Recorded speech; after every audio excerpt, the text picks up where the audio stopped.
Chapter number 2 સ્થિત વિદ્યુત સ્થિતિમાન અને કેપેસિટન્સ। મિત્રો ચેપ્ટર નંબર 1 વિદ્યુતભાર અને ક્ષેત્ર વિશેની માહિતી આપણે ધ્યાનમાં લીધી કે જેમાં વિદ્યુતભારિત તંત્ર તરીકે બિંદુવત વિદ્યુતભાર હોય, વિદ્યુત ડાયપોલ હોય, ઘણા બધા વિદ્યુતભારો હોય કે પછી અનંત લંબાઈનો તાર હોય, ગોળીય કવચ હોય કે અનંત વિસ્તારવાળું વિદ્યુતભારિત સમતલ હોય કે કોઈ વિદ્યુતભારિત ગોળો હોય, તેના લીધે ઉદ્ભવતા ક્ષેત્ર વિશેનો ખ્યાલ આપણે ધ્યાનમાં લીધો। બધી જ જગ્યાઓ પર વિદ્યુતભારોને સ્ટેડી એટલે કે સ્થિત ધ્યાનમાં લીધેલા હતા। સ્થિત વિદ્યુત શાસ્ત્રના 2 ચેપ્ટર પૈકી પહેલું ચેપ્ટર તો આપણે ભણી લીધું, બીજું ચેપ્ટર સ્થિત વિદ્યુત સ્થિતિમાન અને કેપેસિટન્સ માટે આપણે આગળ વધી। એ પહેલાં ટોપિક જે ચેપ્ટરના 2 ભાગમાં વહેંચાયેલા છે, સ્થિત વિદ્યુત સ્થિતિમાન અને કેપેસિટન્સ, એમાં સ્થિત વિદ્યુત સ્થિતિમાન વિશેની માહિતી આપણે આગળ વધારીએ। એ પહેલાં આપણે સંરક્ષી બળ ક્ષેત્રનો ખ્યાલ જરાક વિચારવો પડશે, ધ્યાનમાં લેવો પડશે।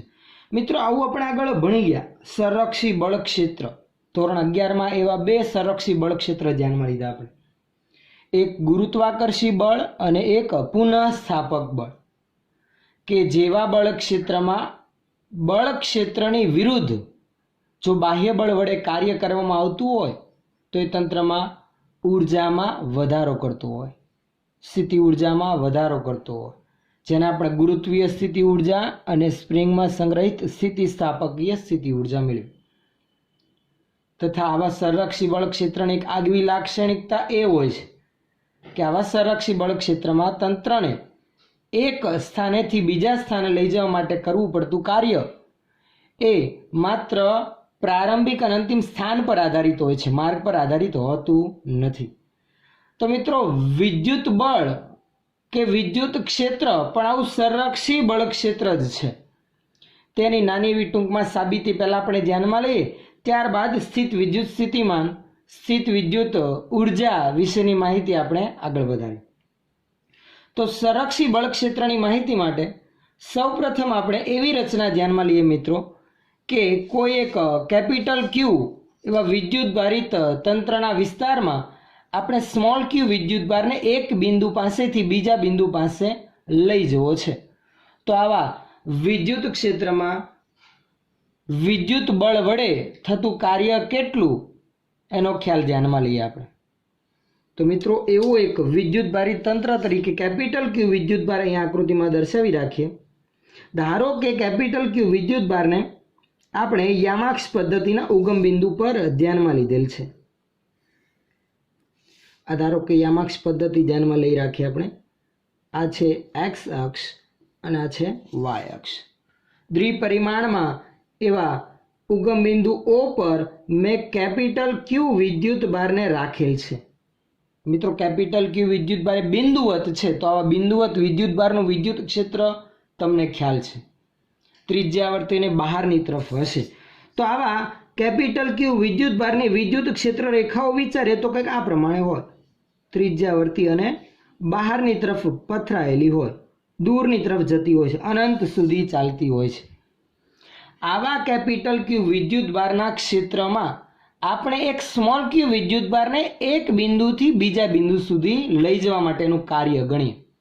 જો એ કાર્ય માર્ગ પર આધારિત ન હોય તો કહી શકાય કે ધ્યાનમાં લીધેલું ક્ષેત્ર એટલે કે વિદ્યુત ક્ષેત્ર સંરક્ષી ક્ષેત્ર છે અને વિદ્યુત બળ એ સંરક્ષી બળ છે તેમ કહેવાય।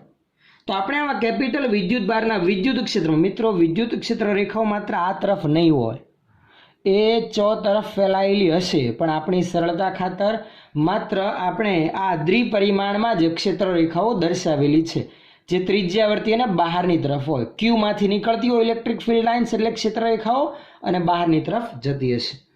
આવા કેપિટલ ક્યુ વિદ્યુતભારના ક્ષેત્રમાં હું આ સ્મોલ ક્યુ વિદ્યુતભારને, આ છે સ્મોલ ક્યુ વિદ્યુતભાર, એને આ એક બિંદુથી આ બીજા બિંદુ સુધી લઈ જવા માંગુ છું। આ એક બિંદુને હું એ નામ આપું અને ધારો કે બીજું બિંદુ છે બી, આ બિંદુ છે ધારો કે આપણું એ, આ એ બિંદુથી બી બિંદુ સુધી હું આ સ્મોલ ક્યુ વિદ્યુતભારને લઈ જવા માંગુ છું। તો લઈ જવા માટેના માર્ગ તો ઘણા બધા બને, એક એ થી સીધો બી પર લઈ જઈએ. બીજા માર્ગ આપણે ધ્યાનમાં લઈ શકીએ એ થી કોઈ એક વચગાળાના બિંદુ સુધી લઈ જઈએ, ત્યાંથી પછી બી. ધારો કે વચગાળાના બિંદુને હું સી વડે દર્શાવું. અને એ જ રીતે એક એ થી બી સુધી જવા માટે વચગાળાનું બીજું બિંદુ આ તરફ લઈએ ડી, અને ડી થી પછી બી સુધી જઈએ. તો એવા બે માર્ગ આપણે પસંદ કરી રાખીએ. શું કરીએ તો કે કેપિટલ ક્યુ વિદ્યુતભારને કેન્દ્ર તરીકે લઈ હું આ કેપિટલ ક્યુ થી એ બિંદુ જેટલી ત્રિજ્યાનો એક ચાપ ધ્યાનમાં લઉં. આ ચાપ પરનું એક બીજું બિંદુ છે સી. તો આનો અર્થ એવો થયો મિત્રો, કેપિટલ ક્યુ થી સી અને કેપિટલ ક્યુ થી એ સુધીનું અંતર એક સમાન છે. એ જ રીતે કેપિટલ ક્યુ થી બી સુધીની જે પણ ત્રિજ્યા થાય એટલી ત્રિજ્યાવાળા ભાગને ક્યુને કેન્દ્ર તરીકે લઈને એક ચાપ લગાવી આપણે. તો એક આ જ ચાપ પરનું બીજું બિંદુ મને અહીંયા મળશે. ધારો કે હું આને ડી વડે દર્શાવું છું. આપણે બે માર્ગ પસંદ કરવાના છે. બે માર્ગ પરના આપણે ભાગો ધ્યાનમાં લીધા. હવે મિત્રો, હવે આપણે આગળ આ સ્મોલ ક્યુ વિદ્યુતભારને એ થી બી સુધી બે માર્ગે લઈ જઈશું. એક એ સી બી માર્ગે અને એક એ ડી બી માર્ગે. આ બે માર્ગે લઈ જવા માટે આ કેપિટલ ક્યુ વિદ્યુતભાર પર વિદ્યુત ક્ષેત્ર વડે થતા કાર્યની ગણતરી કરીએ. અને જો એ કાર્યનો આપણે સ્પષ્ટપણે અભ્યાસ કરીશું તો ખ્યાલ આવશે કે એ કાર્ય કઈ કઈ બાબતો પર આધારિત છે અને ક્ષેત્ર સંરક્ષિત ક્ષેત્ર છે કે નહીં તેનો આપણને ખ્યાલ આવે. તો હવે આ સ્મોલ ક્યુ વિદ્યુતભારને એ થી સી અને સી થી પછી ડી સી થી પછી બી સુધી લઈ જઈશું. એ જ રીતે એ થી ડી અને ડી થી પછી આપણે બી સુધી લઈ જઈશું. ધારો કે આ કેપિટલ ક્યુ વિદ્યુતભારથી એ સુધીના અંતરને રજૂ કરતો સ્થાન સદિશ છે આર એ. આટલું. એ જ રીતે કેપિટલ ક્યુ થી ડી સુધીના અંતરને રજૂ કરતો સ્થાન સદિશ આર ડી છે. એ જ રીતે સી માટે આર સી અને બી માટે આર બી છે. મિત્રો એટલો તો આપણે ક્લિયર ખ્યાલ ધ્યાનમાં લઈ શકીએ કે અહીં આર એ બરાબર આર સી છે તથા આર ડી બરાબર આર બી છે. મિત્રો તમને એવો પ્રશ્ન ઉદ્ભવતો હશે કે આ ભાગ વિશેની સ્પષ્ટતા આપણે એનસીઆરટીની નવી ટેક્સ્ટ બુકમાં નથી. પણ મિત્રો પ્રશ્ન પૂછાઈ શકે છે 2 માર્ક્સમાં કે વિદ્યુત ક્ષેત્ર સંરક્ષિત ક્ષેત્ર છે તેની સમજૂતી આપો. તો જે શરૂઆતની માહિતી આપણે સમીકરણ આધારિત ધ્યાનમાં હમણાં લઈએ એ આપણા પ્રશ્નનો આન્સર બનશે, જે આપણે આગળ જતા વિદ્યુત સ્થિતિ ઉર્જા અને વિદ્યુત સ્થિતિમાનની સમજૂતી માટે અગત્યની બની રહેશે. તો હવે આવા સ્મોલ ક્યુ વિદ્યુતભારને વિદ્યુત ક્ષેત્રમાં કેપિટલ ક્યુના વિદ્યુત ક્ષેત્રમાં એ થી બી સુધી લઈ જવા માટે કરવું પડતું કાર્ય આપણે ગણીએ. સૌપ્રથમ લખી રાખીએ અહીં કેપિટલ ક્યુ વિદ્યુતભારને યામ સમતલના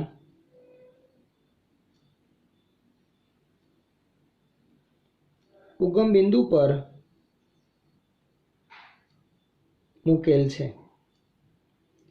આ કેપિટલ ક્યુ વિદ્યુતભારના ક્ષેત્રમાં આપણે સ્મોલ ક્યુ વિદ્યુતભારને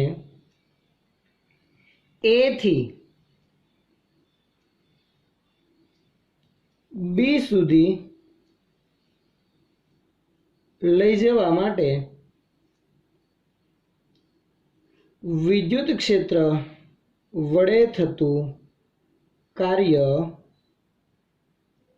મેળવી આપણે આની ગણતરી કરવી છે કે કેપિટલ ક્યુ વિદ્યુતભારના ક્ષેત્રમાં આ સ્મોલ ક્યુ વિદ્યુતભારને એ થી બી સુધી લઈ જવા માટેનું કાર્ય ગણી પણ 2 માર્ગે કાર્યની ગણતરી કરીએ. એક એ થી સી અને સી થી પછી બી. બીજો માર્ગ પસંદ કરીશું વાયા ડી એટલે એ ટુ ડી ડી ટુ બી. તો સૌથી પહેલા એ સી બી માર્ગે કાર્યની ગણતરી આગળ વધારી. પણ એ પહેલા મિત્રો વાત કરીએ કાર્યની નાની એવી સમજૂતી. આપણને આગળ ખ્યાલ છે તેમ મિત્રો કાર્ય W બરાબર એફ ડોટ ડી સ્વરૂપે આપણે ધ્યાનમાં લઈએ છીએ. પણ આ તો મિત્રો જ્યારે બળ અચળ હોય ત્યારે બળ અને સ્થાનાંતરના અદિશ ગુણાકાર દ્વારા આપણે કાર્ય ગણીએ છીએ. પણ જો બળ ચલ હોય એટલે સમગ્ર માર્ગ દરમિયાન બળની માત્રામાં ફેરફાર થતો હોય તો આવી સ્થિતિમાં ચલ બળ વડે થતું કાર્ય આપણે આ રીતે ગણીએ છીએ. ચલ બળ વડે થતું કાર્ય W બરાબર પ્રારંભિક સ્થાનથી અંતિમ સ્થાન સુધી સમગ્ર માર્ગ પરનું રેખા સંકલન. આમ લખતા હતા આપણે સંકલન x1 to x2 f dx. આ આપણા ચલબળ વડે થતા કાર્યના સમીકરણની આપણે ચર્ચા કરી. આપણે આ રીતે અહીંયા કંઈક કાર્ય ગણવાનું થશે. મિત્રો વિચારીએ આપણે તો સૌથી પહેલા a થી c અને c થી b સુધીના કાર્યને બે ભાગમાં વિભાજિત કરી રાખીએ. હવે સ્મોલ q ને a થી b સુધી acb માર્ગે લઈ જતા ક્ષેત્ર વડે થતું કાર્ય WACB એમ નોંધીએ તો બે ભાગ પાડી રાખીએ આપણે a થી c અને c થી b. WA to c plus WC to b. a થી c સુધી લઈ જવા માટેનું કાર્ય મિત્રો જોઈ શકો છો અહીંયા સ્થાનાંતર a થી c સુધીનું આ દિશામાં છે એટલે dx અથવા તો ડિસ્પ્લેસમેન્ટ d સ્થાનાંતર d જે આ દિશામાં છે. જ્યારે એ સમગ્ર માર્ગ પર વિદ્યુત ક્ષેત્ર તો આ સ્થાનાંતરને લંબરૂપે છે. આવી સ્થિતિમાં f અને d વચ્ચેનો ખૂણો બનશે 90 એટલે a થી c સુધી સમગ્ર માર્ગ પર a થી c સુધી આ સ્મોલ q વિદ્યુતભારને લઈ જવા માટે ક્ષેત્ર વડે થતું કાર્ય મિત્રો WAC થઈ જશે સીધું જ શૂન્ય. તો અહીં હું સીધું શૂન્ય લખી રાખું છું. દરેકને ખ્યાલ આવ્યો હશે શૂન્ય થવાનું કારણ a થી c સુધીનું સ્થાનાંતર વિદ્યુત ક્ષેત્ર E ને લંબ રૂપે હોવાથી. કેમ કે વિદ્યુત ક્ષેત્રમાં આ સ્મોલ q વિદ્યુતભાર પર લાગતું બળ આપણે લખીએ તો બળ F બરાબર થશે q ઇન્ટુ E. E જેટલા વિદ્યુત ક્ષેત્રમાં q વિદ્યુતભાર પર લાગતું બળ F બરાબર QE જે આગળ ચેપ્ટર નંબર 1 માં આપણે ભણીને આવ્યા. અહીં E અને D પરસ્પર લંબ જ છે. સમીકરણ લખીએ તો આવું બનશે W બરાબર F ની જગ્યા પર QE ડોટ D. એટલે E અને D નો અદિશ ગુણાકાર જ આપણા કાર્યમાં આવવાનો છે. Q તો અદિશ જ છે એટલે એની કોઈ દિશા ધ્યાનમાં લેવાની આવશે જ નહીં. એટલે E અને D વચ્ચેનો ખૂણો થશે cos થીટા સ્વરૂપે. 90 cos 90 કેટલું આવશે મિત્રો? 0. આ કારણોથી a થી c સુધીનું કાર્ય સીધું મેં 0 લખી રાખ્યું. એ જ રીતે WC to B c થી b સુધી લઈ જવા માટેનું કાર્ય લખી રાખીએ તો આમ લખાશે c થી b સુધી લઈ જવા માટેનું કાર્ય RC થી RB જેમ આપણે અહીંયા લખીએ છીએ એ રીતે બળ F ડોટ સ્થાનાંતર dr. પહેલું પદ તો 0 છે લખવાની જરૂર નથી. સંકલન RC થી RB. ચલો F અહીંયા લખી રાખેલ છે આપણે QE ડોટ dr. A થી C થી B સુધીના કાર્યની ગણતરી કરીએ છીએ. હવે મિત્રો વિદ્યુત ક્ષેત્ર E ની કિંમત મૂકીએ. C થી B સુધી કોનું વિદ્યુત ક્ષેત્ર હાજર છે? તો આ કેપિટલ Q વિદ્યુત ભારના ક્ષેત્રમાં એક ક્ષેત્ર વડે જ C થી B સુધી આ સ્મોલ q વિદ્યુતભાર અપાકર્ષણના લીધે C થી B સુધી જાય છે. તો આ કેપિટલ Q બિંદુવત વિદ્યુતભારના વિદ્યુત ક્ષેત્રનું સમીકરણ આપણું અહીંયા આવશે. મિત્રો તમે આગળ ભણીને આવ્યા બિંદુવત વિદ્યુતભારનું વિદ્યુત ક્ષેત્ર E બરાબર KQ અપોન R². અને ક્ષેત્રની દિશા જો ધન હોય તો ત્રિજ્યાવર્તી અને બહાર, જો ઋણ હોય તો ત્રિજ્યાવર્તી અને અંદરની તરફ આવે. તો E ની કિંમત લખી રાખી. માટે WACB ની વાત કરીએ તો સંકલન RC થી RB QM નું M E ની કિંમત K કેપિટલ Q ના છેદમાં R². વિદ્યુત ક્ષેત્રની દિશા સ્થાન સદિશ R ની દિશામાં. આ Q થી C ને જોડતા સ્થાન સદિશ R ની દિશામાં એટલે R કેરેટ. DR ની દિશા તો કે સ્થાનાંતર DR પણ એ જ દિશામાં તો DR આમ લખાય. મૂલ્ય સાથે દિશા દર્શાવતો એકમ સદિશ R caret. R caret dot R caret થશે મિત્રો 1 એટલે નીકળી જશે, એટલે બાકી રહેલું પદ બનશે આવું, સંકલન આરસી થી RB q into k capital Q upon r square into dr. હવે સમગ્ર માર્ગ માટે જે પદો અચળ રહેવાના છે એને સંકલનની બહાર કાઢી રાખીએ. સ્મોલ ક્યુ કે અને કેપિટલ ક્યુ બહાર આવશે, તો કે કેપિટલ ક્યુ સ્મોલ ક્યુ બહાર. સંકલનમાં બાકી રહેશે માત્ર છેદમાં આર સ્ક્વેર, છેદના આર સ્ક્વેરને હું અંશમાં લખું તો આરની માઇનસ 2 ઘાત થાય. હવે આનું આપણે સંકલન કરીએ. ઘાતાંકવાળો નિયમ દરેકને ખ્યાલ હશે મિત્રો. સંકલન માટે ઘાતમાં 1નો ઉમેરો ટોટલ ઘાત છેદમાં, તો કે કેપિટલ ક્યુ સ્મોલ ક્યુ. સંકલન કરીએ. આરની માઇનસ 1 ઘાત, -2 + 1 -1 અને -1 છેદમાં આરસી થી આર બી. આ માઇનસ નિશાની આગળ લઈ લઉં, આરની -1 એટલે 1/r એમ પણ લખાય, તો આ આવું થઈ જાય -k capital Q small Q 1/r R C to R બી.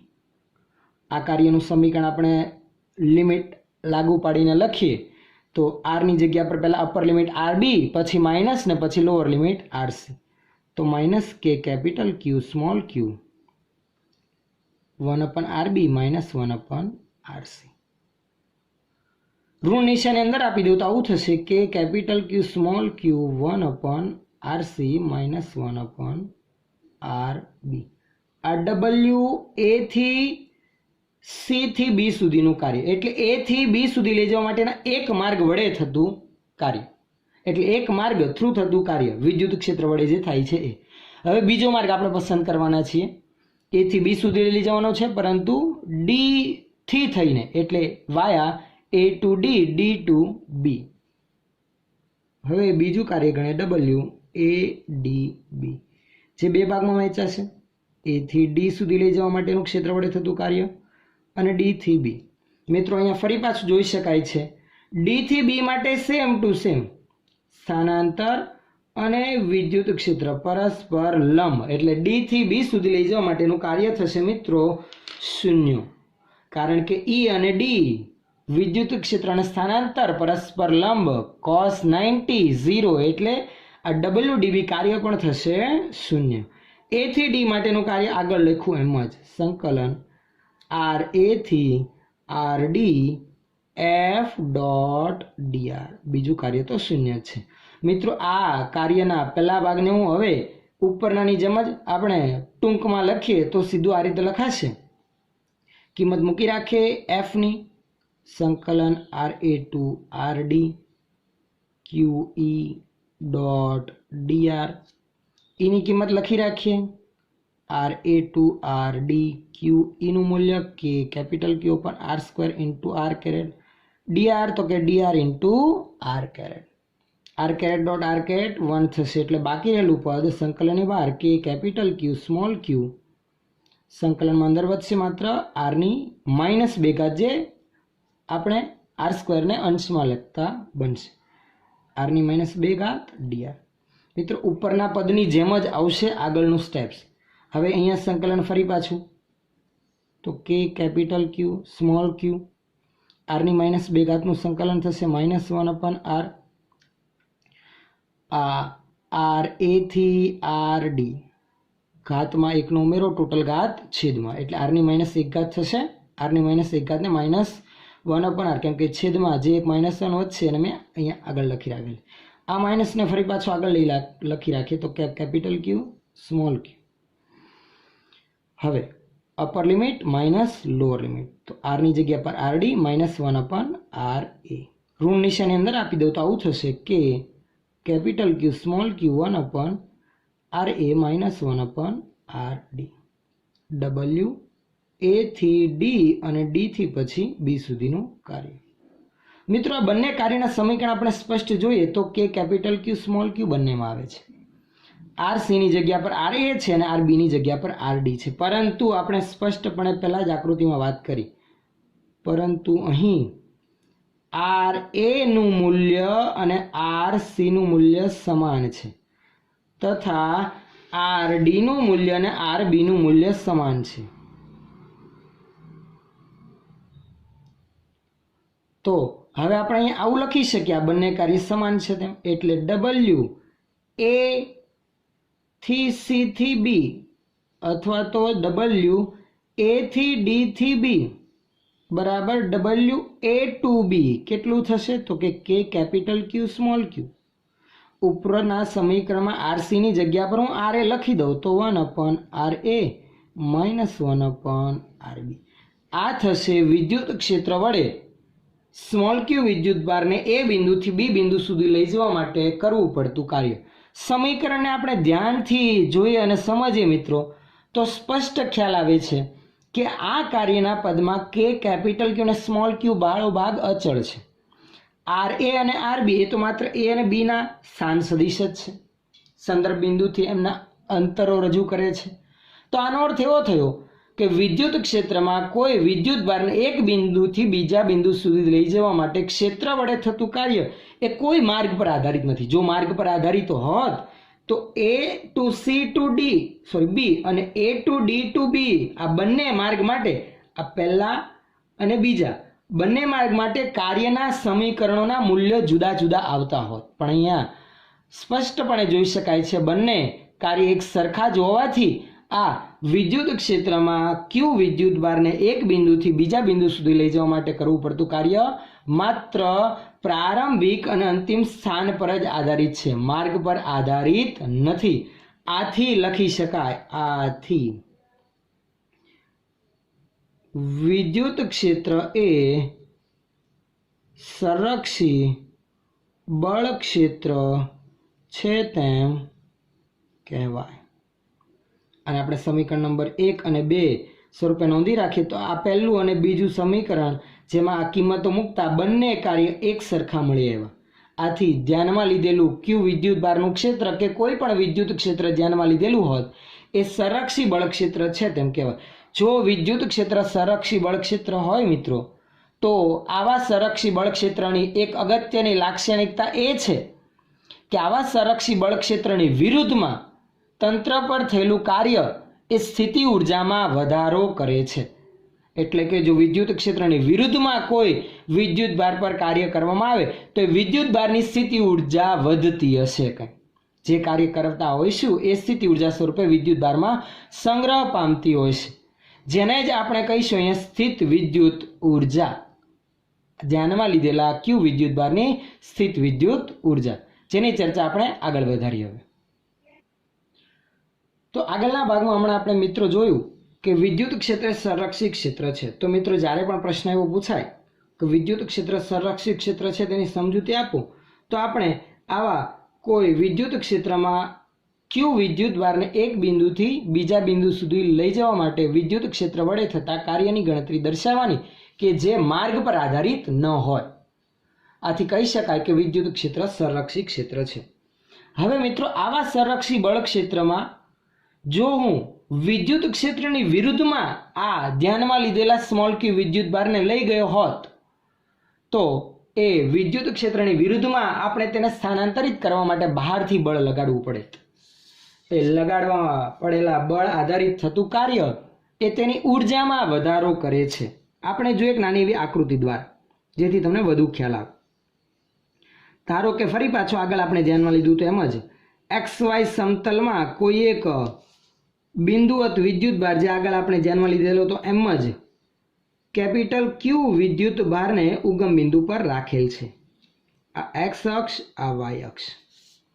આવા યામ સમતલમાં કેપિટલ ક્યુ બિંદુવત વિદ્યુત ભારને ઉગમ બિંદુ પર રાખેલ છે કે જેનું વિદ્યુત ક્ષેત્ર તેની આસપાસ પથરાયેલું હશે, કે જેની ક્ષેત્ર રેખા આપણે દર્શાવી તો ધન વિદ્યુત ભારની ક્ષેત્ર રેખાઓ ત્રિજ્યાવર્તી અને બહારની તરફ હોય. આવા કેપિટલ ક્યુ વિદ્યુત ભારના ક્ષેત્રમાં જ આપણે સ્મોલ ક્યુ વિદ્યુત ભારને ક્ષેત્રની વિરુદ્ધમાં લાવવો છે. કંઈક આ રીતે જુઓ, ધારો કે આ આર બિંદુ છે અને આ છે પી બિંદુ. આવા બહારની તરફના ત્રિજ્યાવર્તી ક્ષેત્રમાં એક સ્મોલ ક્યુ વિદ્યુત ભારને મારે આ આર થી પી સુધી લઈ જવો છે. ક્યાંથી ક્યાં સુધી લઈ જવો છે મિત્રો? આર થી પી સુધી.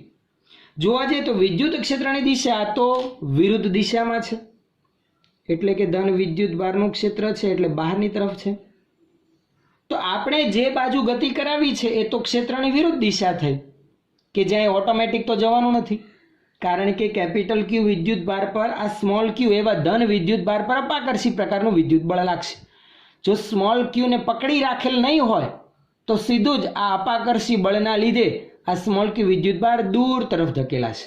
પણ આપણે તેને મિત્રો દૂર નહીં, આર થી પી સુધી લઈ જવો છે, એટલે ક્ષેત્રની વિરુદ્ધ દિશામાં ધક્કો લગાવવો છે. વિરુદ્ધ દિશામાં ગતિ કરાવવા માટે કે લાવવા માટે આપણે બહારથી બાહ્ય બળ લગાડવું પડશે. ધારો કે આપણે જે બહારથી બાહ્ય બળ લગાડીએ છીએ તેને આપણે કંઈક આ રીતે દર્શાવીએ, એફ એક્સટર્નલ વડે. એફ એક્સટર્નલ જેટલું આપણે બાહ્ય બળ લગાડીએ છીએ, જે બાહ્ય બળની અસર વડે આ સ્મોલ ક્યુ વિદ્યુતભાર આર થી પી સુધી લાવીશું. પણ મિત્રો આપણે આ સ્મોલ ક્યુ વિદ્યુતભારને પ્રવેગ રહિત ગતિ કરાવીને લાવવો હોય. પ્રવેગ રહિત ગતિ એટલે કે એવી રીતે લાવવો છે કે જેથી એ અચળ ઝડપી ગતિ કરીને આવે. કેમ કે મિત્રો આગળ આપણે ભણીને આવ્યા ન્યૂટનના ગતિના નિયમોમાં કે જો કોઈ પદાર્થ પર બાહ્ય બળ લાગે તેમાં પ્રવેગ ઉત્પન્ન થાય. પણ આપણે આ સ્મોલ ક્યુ વિદ્યુતભારને પ્રવેગ રહિત એવી અચળ ઝડપે ગતિ કરાવી લાવવો છે. એટલે બળ એફ નું મૂલ્ય એવું રાખવાનું કે જેથી આ બળના લીધે પદાર્થમાં ઉદ્ભવતો એટલે કે વિદ્યુતભારમાં ઉદ્ભવતો પ્રવેગ શૂન્ય હોય. પ્રવેગ શૂન્ય હોય તો મિત્રો વેગ કેવો હશે? અચળ હશે. અને મિત્રો એ પણ તમને ખ્યાલ છે, જો વેગ અચળ હશે તો ગતિ ઉર્જામાં કોઈ ફેરફાર થવાનો નથી. ગતિ ઉર્જામાં ફેરફાર નહીં થાય તો જે કાર્ય કરીશું એ શેમાં વધારો કરશે? તંત્રની સ્થિતિ ઉર્જામાં. એટલે કે આ સ્મોલ ક્યુ વિદ્યુતભારની સ્થિતિ ઉર્જામાં વધારો કરશે, જેને જ આપણે કહીશું આ સ્મોલ ક્યુ વિદ્યુતભારની સ્થિતિ ઉર્જા. તો ફરી એક વખત મિત્રો ખ્યાલ સ્પષ્ટ કરી રાખ્યા આપણે. સ્મોલ ક્યુ વિદ્યુતભારને આપણે આર થી પી સુધી લઈ જવો છે, પરંતુ કેવી ગતિ કરાવીને? અચળ વેગથી ગતિ કરાવીને, પ્રવેગ રહિત ગતિ કરાવીને. આ માટે મારે બાહ્ય બળ કેટલું રાખવું પડશે? તો કે બાહ્ય બળ એટલું રાખવું પડે કે જે આ સ્મોલ ક્યુ વિદ્યુતભાર પર લાગતા વિદ્યુત બળ જેટલું હોય, તો જ બે બળો સમાન મૂલ્યના વિરુદ્ધ દિશાના. પરિણામી બળ શૂન્ય બને. પરિણામી બળ શૂન્ય તો પ્રવેગ શૂન્ય, તો વેગ અચળ, અચળ વેગથી ગતિ કરીને આગળ વધે. આમ આપણે જે બહારથી બાહ્ય બળ લગાડવાના છીએ એ આ લાગતા વિદ્યુત બળ એફ ઈ જેટલું જ રાખવાનું, પરંતુ એની વિરુદ્ધ દિશામાં લાગુ પાડવાનું થશે. આથી લખી રાખીએ, અહીં આપણે સ્મોલ ક્યુ વિદ્યુત ભારને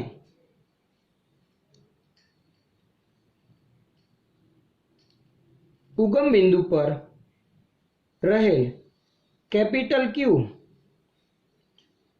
વિદ્યુત ભારના ક્ષેત્રમાં આર થી પી સુધી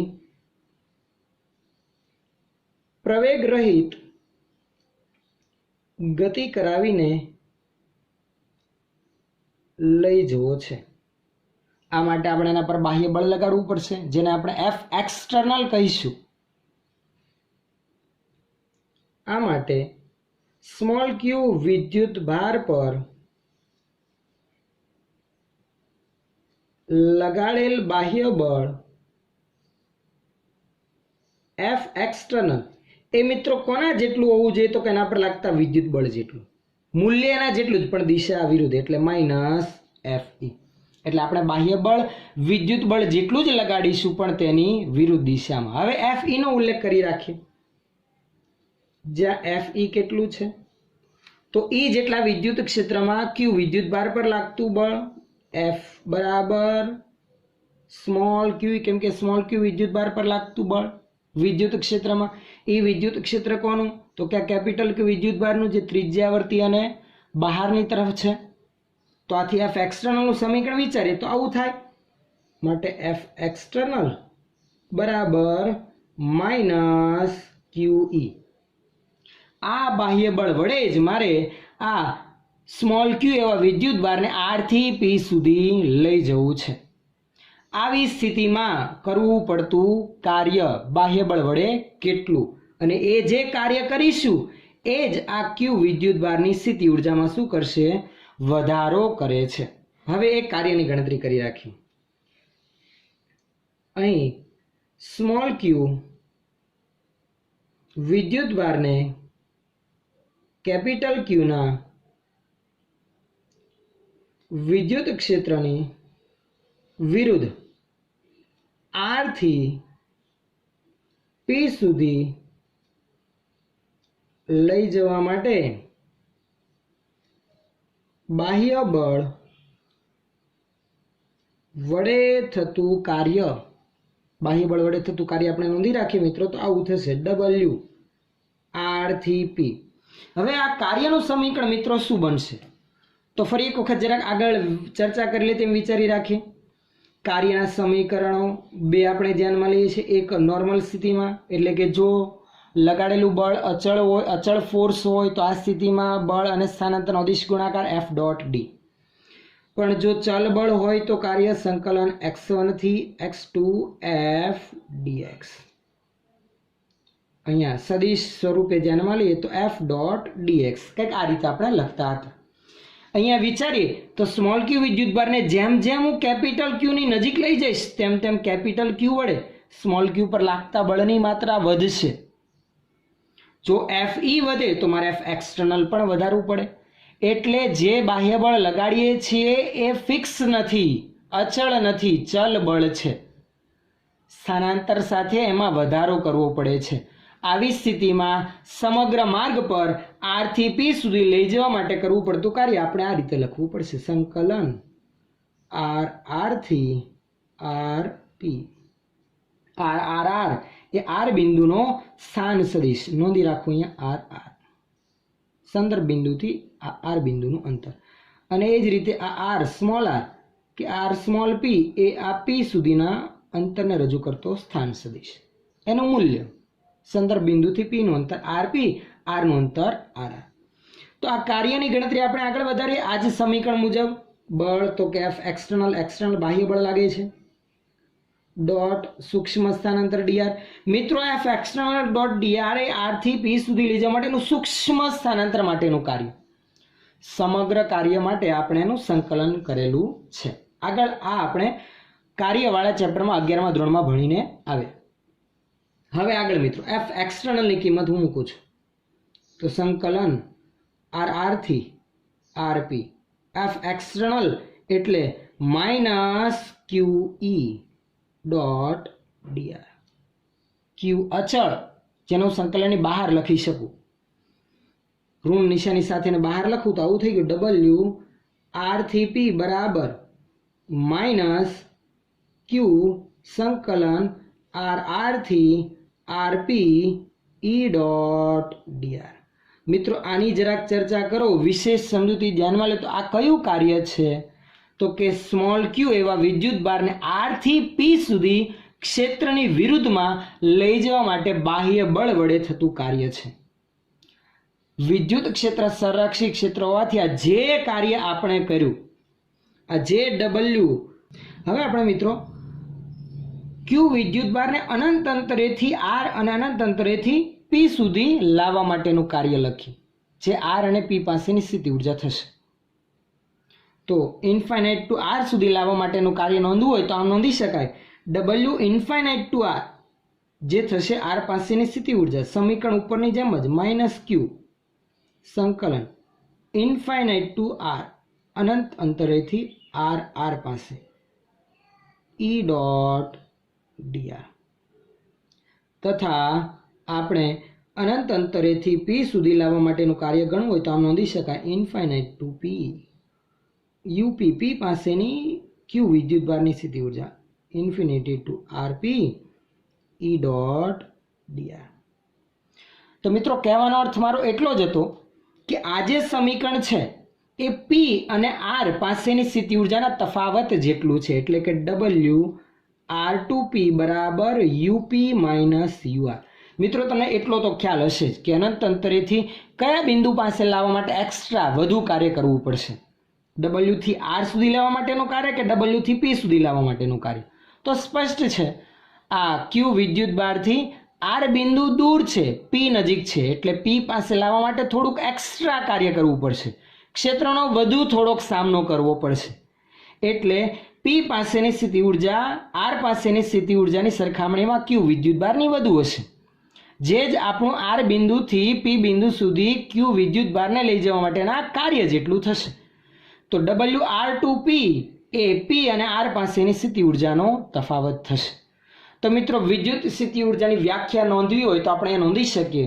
શું આવશે વિદ્યુત સ્થિતિ ઉર્જાની વ્યાખ્યા? હવે આપણા ખ્યાલ પરથી નોંધીએ.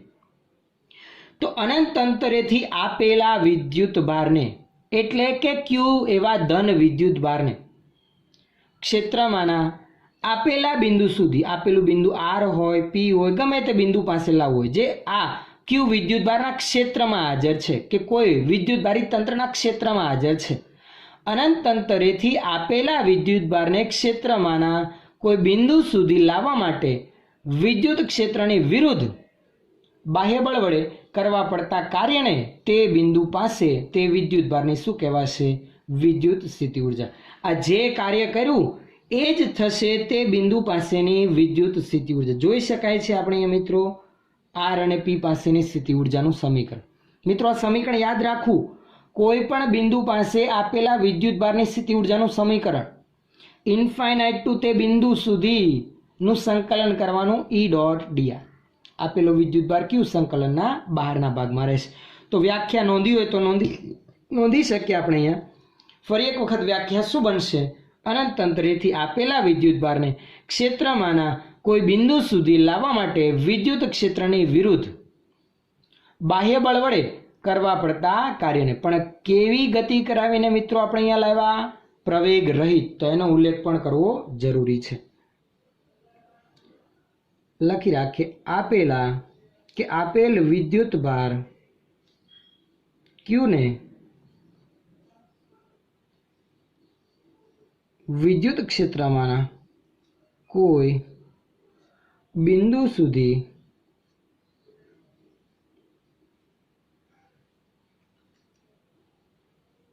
અનંત અંતરેથી ક્ષેત્રની વિરુદ્ધ પ્રવેગ રહિત ગતિ કરાવીને લાવવા માટે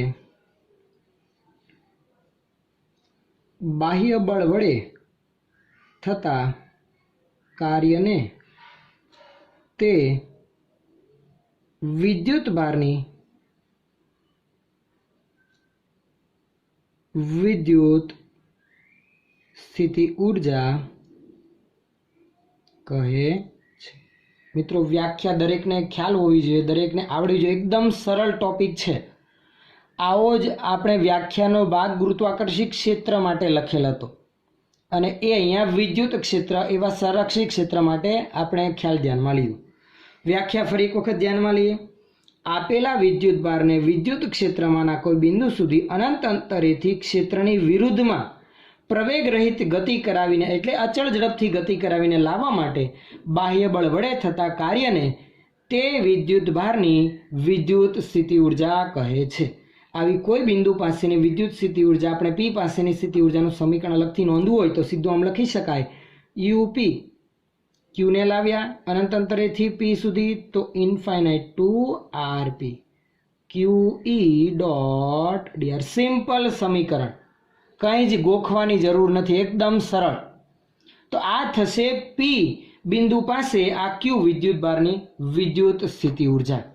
હવે જો મિત્રો આપણે એવું ધ્યાનમાં લઈએ આપેલ વિદ્યુતભાર ક્યુના બદલે એકમ ધન હોય તો આવા એકમ ધન વિદ્યુતભારને અનંત અંતરેથી ક્ષેત્રમાં આપેલા બિંદુ સુધી લાવવા માટે ક્ષેત્રની વિરુદ્ધ કરવા પડતા કાર્યને તે બિંદુ પાસેનું વિદ્યુત સ્થિતિમાન કહેવાય. એટલે જો આજ ઉપરના સમીકરણમાં હું ક્યુ તરીકે એકમ ધન લઉં તો એકમ ધન વિદ્યુતભાર દીઠ કરવું પડતું કાર્ય આપણને મળશે વિદ્યુત સ્થિતિમાન. એટલે આમ લખી શકીએ, જો ઉપરોક્ત સમીકરણમાં ક્યુ બરાબર 1 કુલમ લઈએ તો આ જે વિદ્યુત સ્થિતિ ઉર્જા છે તે બિંદુ પાસેનું વિદ્યુત સ્થિતિમાન બની જશે. તો સમીકરણ બની જાય આવું. અને વ્યાખ્યા લખવી તો આમ લખી શકાય, એકમ ધન વિદ્યુત ભારને વિદ્યુત ક્ષેત્રમાંના કોઈ બિંદુ સુધી અનંત અંતરેથી ક્ષેત્રની વિરુદ્ધ પ્રવેગ રહિત ગતિ કરાવીને લાવવા માટે બાહ્ય બળ વડે થતા કાર્યને તે બિંદુ પાસેનું વિદ્યુત સ્થિતિમાન કહે છે. તે બિંદુ પાસેનું શું કહેવાશે મિત્રો? વિદ્યુત. બંનેની વ્યાખ્યામાં એક જ ફરક, આપેલા વિદ્યુત ભારના બદલે એકમ ધન વિદ્યુત ભારને અનંત અંતરેથી આપેલા બિંદુ સુધી લાવવા માટે ક્ષેત્રની વિરુદ્ધ પ્રવેગ રહિત ગતિ કરાવીને લાવવા માટે ક્ષેત્રની વિરુદ્ધ કરવા પડતા બાહ્ય બળ વડે થતા કાર્યને તે બિંદુ પાસેનું વિદ્યુત સ્થિતિમાન કહેવાય. તો સમીકરણ લખો વિદ્યુત સ્થિતિમાનનું, તો આમ લખાય P પાસેનું વિદ્યુત સ્થિતિમાન. જે ઉપરના સમીકરણો માત્ર Q ને એક તરીકે ધ્યાનમાં લઈને મેળવી શકાય. માઇનસ સંકલન infinity to P E dot dr. મિત્રો અહીંયા Q બરાબર માત્ર 1 આવી ગયેલ છે, બીજું કંઈ જ ફેરફાર આપણે કરેલો નથી. ઋણ નિશાન એટલા માટે આવે છે કારણ કે આપણે જે કાર્ય કરીએ છીએ એ ક્ષેત્રની વિરુદ્ધ છે.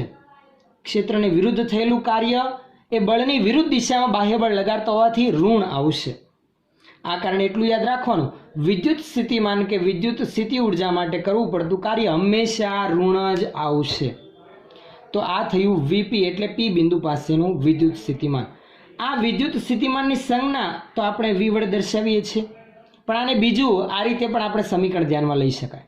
વ્યાખ્યા પરથી થોડો ખ્યાલ ક્લિયર કરીએ તો એકમ ધન વિદ્યુત ભાર દીઠ કરવું પડતું કાર્ય, તો વિદ્યુત ભાર Q છેદમાં W અંશમાં વિદ્યુત ભાર દીઠ કરવું પડતું કાર્ય. તો આ વિદ્યુત સ્થિતિમાન એકમ શું બનશે મિત્રો? કાર્ય અંશમાં તો જૂલ પ્રતિ કુલમ. પારિમાણિક સૂત્ર બનવું હોય, લખવું હોય તો શું લખી શકાય? તો કે પારિમાણિક સૂત્રના પરથી જૂલ માટે M1 L2T - 2 છેદમાં આપણે વિચારીએ વિદ્યુત ભાર માટે A1 T1 સાદરૂપ આપતા M1 L2 T - 3 અને A - 1 બનશે. મિત્રો આ વિદ્યુત ક્ષેત્રને વિરુદ્ધ થયેલું કાર્ય જ છે અને કાર્ય અદિશ રાશિ છે, એટલે વિદ્યુત સ્થિતિમાન પણ કેવી રાશિ છે? અદિશ રાશિ, જેને વર્ણવવા માટે માત્ર મૂલ્યની જ જરૂર છે, દિશાની જરૂર નથી. આવી વિદ્યુત સ્થિતિમાનની વ્યાખ્યા, એનું સમીકરણ, વિદ્યુત સ્થિતિ ઉર્જાની વ્યાખ્યા અને એનું સમીકરણ ધ્યાનમાં લીધું. વિદ્યુત સ્થિતિ ઉર્જાનો એકમ કયો થશે મિત્રો? ઉર્જા આવે તો ત્યાં એક જ એકમ આપણે ધ્યાનમાં લઈએ છીએ, જૂલ. તો વિદ્યુત સ્થિતિ ઉર્જાનો એકમ થશે જૂલ, જે પણ અદિશ રાશિ છે. મિત્રો આગળના હવે ભાગમાં આપણે આવા બે જુદા જુદા બિંદુ પાસે વિદ્યુત સ્થિતિમાનનો તફાવત ધ્યાનમાં લઈશું અને એનો ખ્યાલ સ્પષ્ટ આપણે કરીશું.